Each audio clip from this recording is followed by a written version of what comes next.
Wow, you look more scary than I thought. I have to say at the outset, I haven't been shot. I haven't been bitten. I haven't had any sort of physical damage done to me since I've been in Australia, but there's still some time, I believe. It's very interesting when you come to conferences like this, particularly conferences that are so large. I'm always interested where people sit in the room. There's a little bit of research that's been done in England about where pupils sit in classes. And they found categorically that the pupils who sit at the back are the troublemakers. The pupils who sit in the middle are actually the intelligent pupils. Feel smug if you're in the middle. And the pupils who sit at the front are the sad pupils with no friends. But anyway, that's just researchers for you. When I was asked to do this conference, I sort of checked where I was on the program.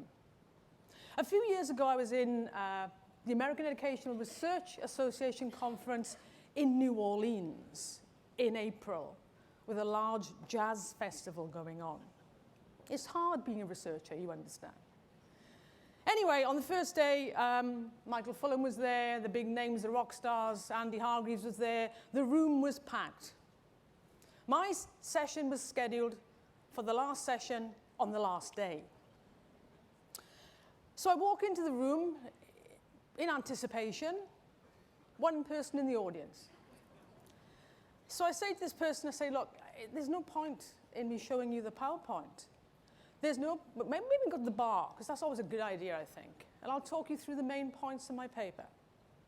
And he said to me, I'd love to, but I can't, because I'm the after-dinner speaker. So there are worse slots to have, okay? I guess I'm the before dinner or before lunch speaker. I'm a bit terrified, because I'm the only thing that stands between you and lunch. So I'll be on time. It is a huge privilege to be here at ACEL and to have the opportunity to speak to all of you. And I'm going to talk a little bit about a global perspective. And if you look at my slide, you will see that not only is there a Twitter handle to show you that I'm sort of contemporary and I tweet. Hopefully, if you tweet, will you tweet nice things, right? I put the words global in inverted commas, because I think there's a lot of global hype. One thing I'm going to be is I'm going to be controversial.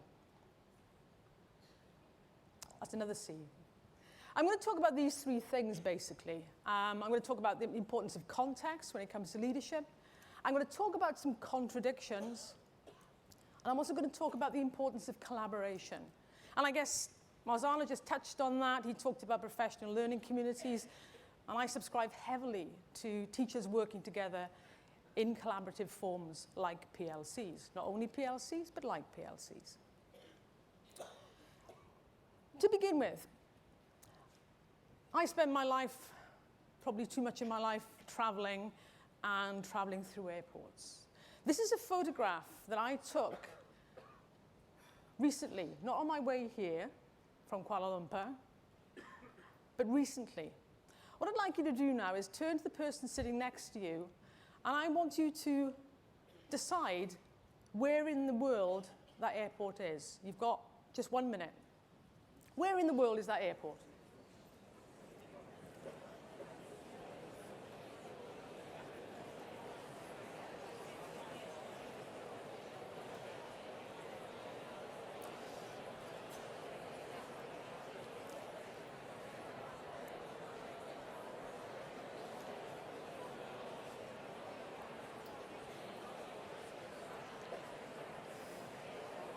Okay, your time is up.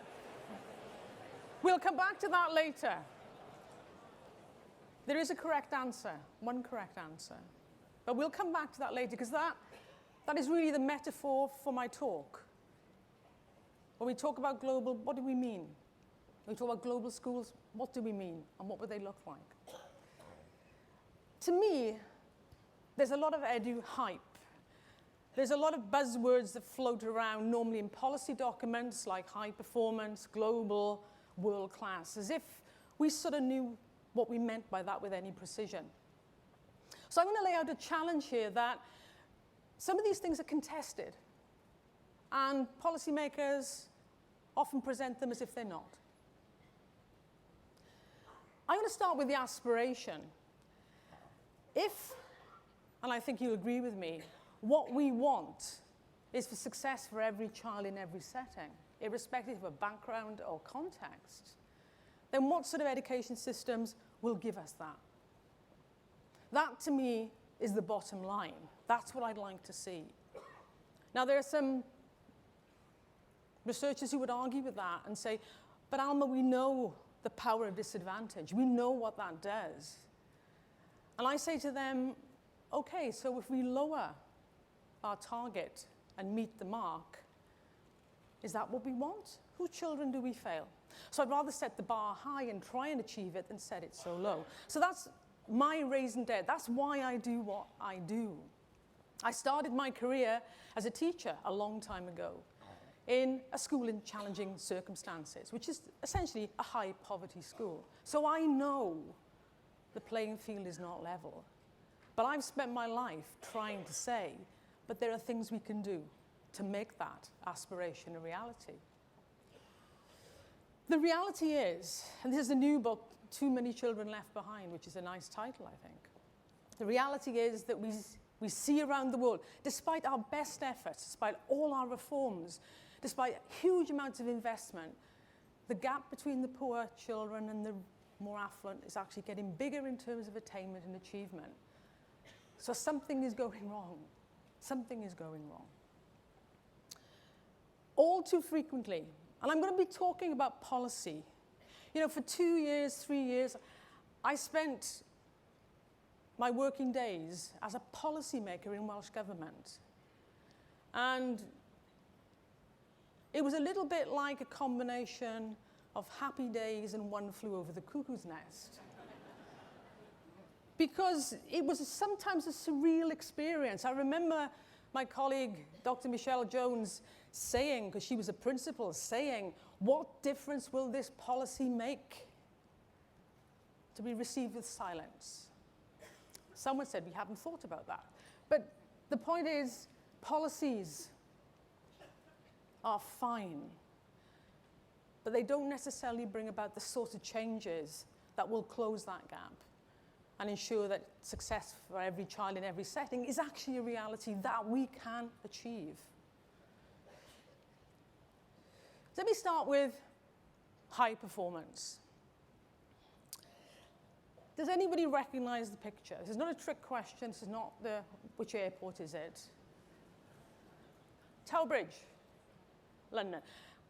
I'm going to show off a little bit now. Hands up the people in the audience who've completed the London Marathon. Oh, 2. Anyone else? 3.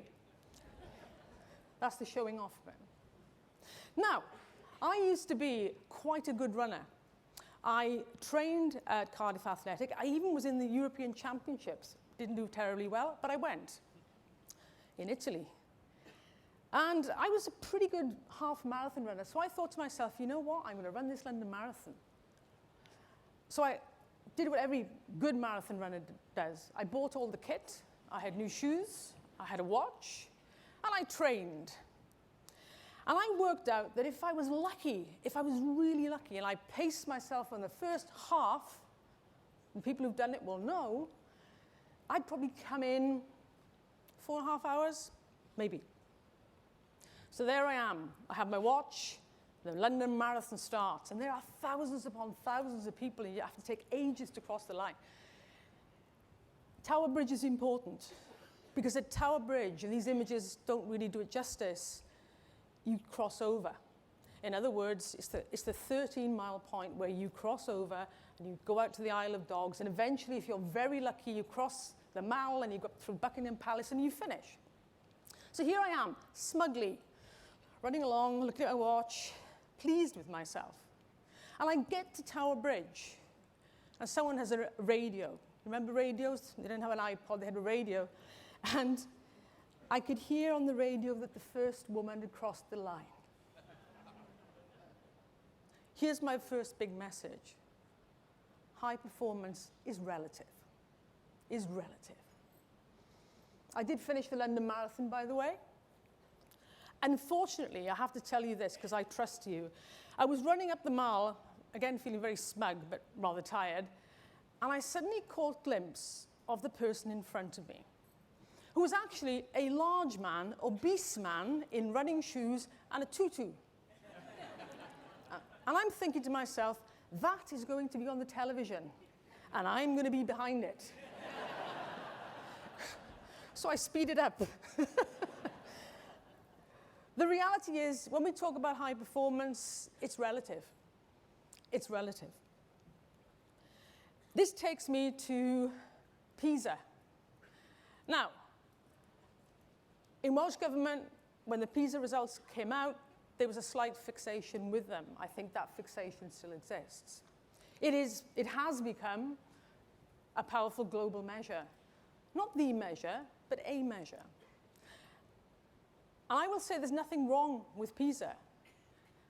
But what's wrong with PISA is A, the influence it has on our thinking about what matters in education, and B, that we believe that that is an absolute way of measuring performance. The other problem with PISA is what people interpret from it, and I'll say a little bit about that. When you start to rank countries, and when you start to make judgment calls about who's high performing, who's low performing, who's middle performing, then you start to make attributions. You start to say, well, why? Why is Finland high performing? Why is Shanghai high performing? You know, you try, it's natural. My challenge is, are we making the right attributions here? Do we know? You see, after the spell at Welsh Government, when the PISA results came out, everybody went to sort of Helsinki, and I guess then they went to Singapore, and there's nothing wrong with that. I think we need to look at different contexts to understand our own. But are we making the right attributions? That's my question. So what I want to say here is, having lived in Malaysia for the last 3 years, and people ask me all the time, you know, why are you living in Malaysia? And I normally say, oh, it's because of the weather or because it's the food. If you go to Malaysia, the first thing a Malaysian will ask you is, have you eaten yet? Because they're slightly obsessed with food. I suggest you say no. Why am I in Malaysia? Well, to be honest, I spent most of my working life in England, even though I'm from Wales originally. There was one funny moment at another conference where, at the end of it, this lady came up to me and she said, do I detect a Welsh accent? Very posh. Do I detect a Welsh accent? I said, yes. She said, where are you from? I felt like saying Japan or something. Yes, it's a Welsh accent. I spent most of my working life in England, and I guess, you know, my world there is quite predictable. I was a professor in 3 different universities. I knew things, right? Yeah, but I knew them from my own context. So one of the reasons I'm in Malaysia, apart from the fact it's nearer to Australia, is because it has completely reshaped the way I see the world. It's challenged everything I thought I knew and understood. But what it's actually done for me in particular is it's highlighted the importance of context. There is another side.